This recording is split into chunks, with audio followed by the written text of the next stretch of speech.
Motivation Monday. Motivation Monday. Motivation Monday. It's motivation time. What's up, boys and girls? It is Steve Witchell coming to you live on Motivation Monday, June 28th, 2021. Coming to you live from New Orleans, Louisiana. It is 3:24 p.m. Central Time. Just letting you know that so you know if you're watching the replay or not. But if you're watching live and you'd like to comment, please comment, say hello, tell me where you're from, and I will say hello back to you. And if you're watching in the Cover Band Central group, make sure you click on the link that lets StreamYard show your name. Otherwise, it'll just say Facebook user. Also, subscribe to our YouTube channel. The link is in the description. Click on that link and subscribe. That's where all these videos are that I've been doing, archived. And we also stream live there too. So you'll be notified when I go live because it's random times. It's based on when I'm ready. And I work all weekend playing. And sometimes I like to sleep late on Monday. Most times because I'm tired. John's in Rockford. He says hello. What's up, John? Looking sharp in your avatar there. Yes, I played all weekend, Friday, Saturday, Sunday. Margot's here. She says, I hope you're good. And I am good. I am better than good. I am great. Feeling good on this Monday. Feeling great.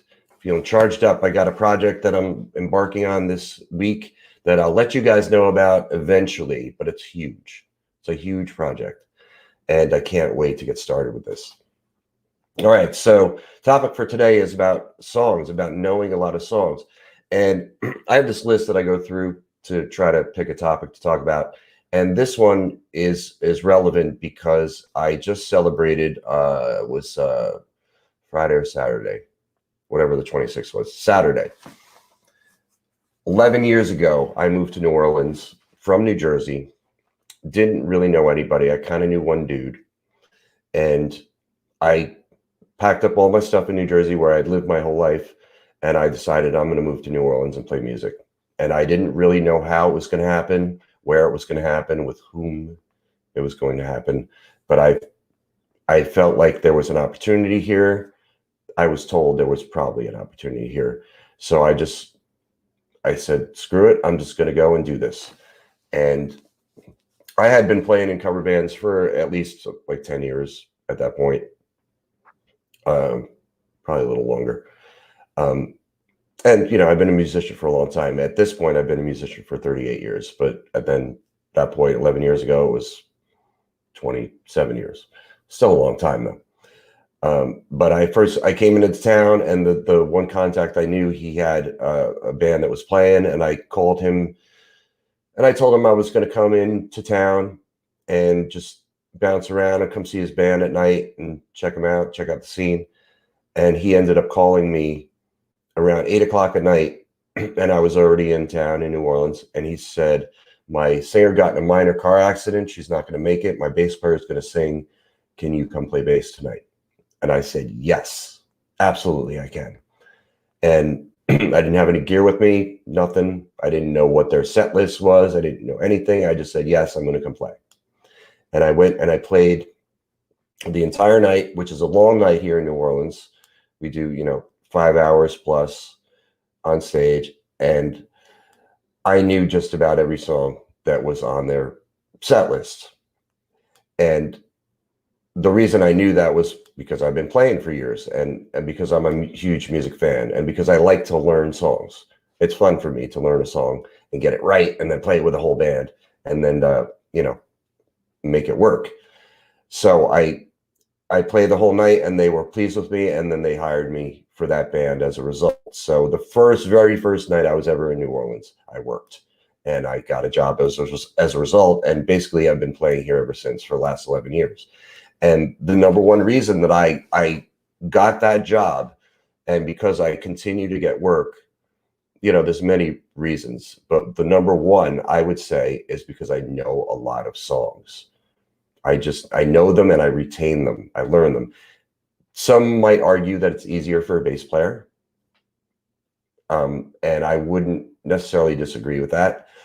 but you still need to know music. You still need to retain this information, and you need to be able to pick up stuff on the fly too.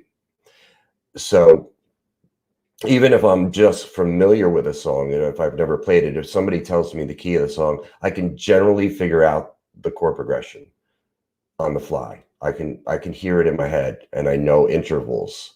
If anybody who follows Rick Beato here, he does ear training, and he bases his ear training on intervals, on learning intervals, the distance between two notes, basically.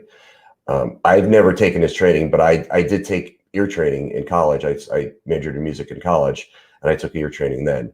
And I generally have a good ear, and a lot of musicians do. So that's a plus. But this weekend we played, this past weekend we played one song that we hadn't played before. A couple weeks ago we played two songs that we had never played before. We played it on stage. We don't rehearse. We just play. And if somebody comes up with a request, $20, we want you to play the song, we'll try to figure it out. If somebody in the band knows it, then generally everybody else can kind of fall in. But we did that this weekend, and I played a song that I hadn't played in about 20 years this weekend, and I was still able to pull it off because I retain that information, and I know music in general, music theory, and I just know I know a lot of songs. That's it. If you want to get a lot of work for your cover band, you need to know a lot of songs. You need to have a song list of hundreds of songs, 200, 300, 400, 500 songs that you guys could all play. This way, you can play the corner bar, or you could play a big club that plays, maybe a little different kind of music. You could play weddings. You could play any kind of gig. You can kind of fit the mold of that gig based on your repertoire. So you need to know a lot of songs. Keep learning songs is my recommendation. Always keep learning new songs. That's fun to do, and it helps you so much in the whole big picture of playing in this industry, of playing covers in different capacities. All right, so George said that's a fantastic story. Thank you. I told it super quick. I could tell much more detail about that story, and I have before. But yeah, I mean, it was really a great turning point in my life.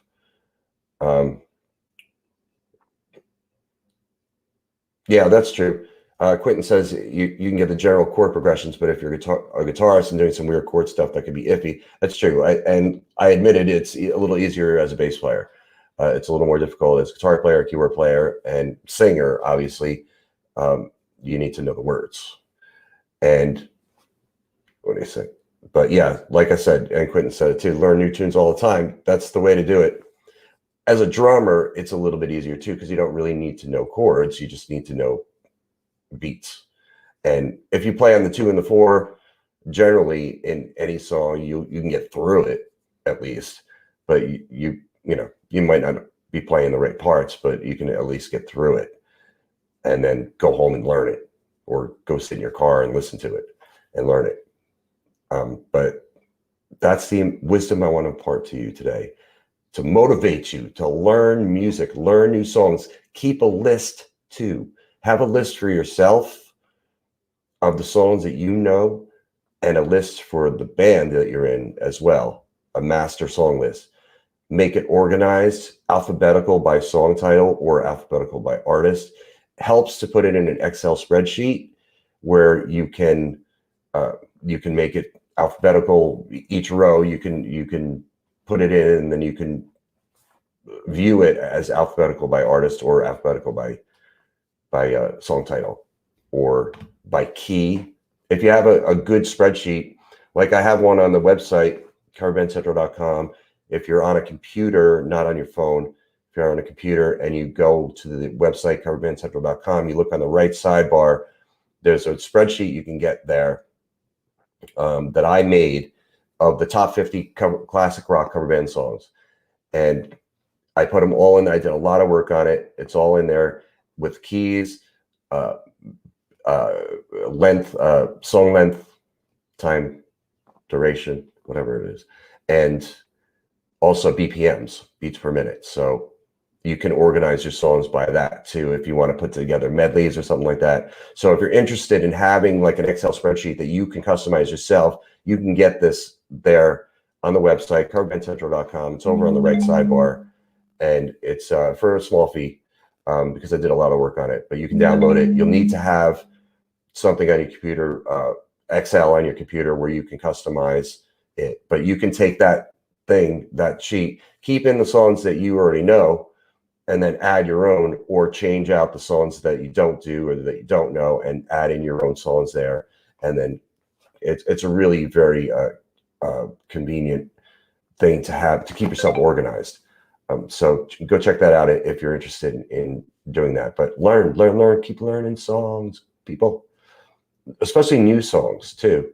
You know, a lot of us are older in our 40s, 50s, and we're not hip on the new music scene, but it's always good to stay up on new music and try to learn what new people are doing these days. All right, Chris is watching on YouTube. Thanks, Chris. He said so important. He's using the iPad as a solo. He just keeps adding songs, trying to add more to his library. 900 in there now. Feels way more confident as you request. Never stop learning. That's right. Way to go, Chris. 900 songs. That's a lot of songs. So yeah, check it out, guys.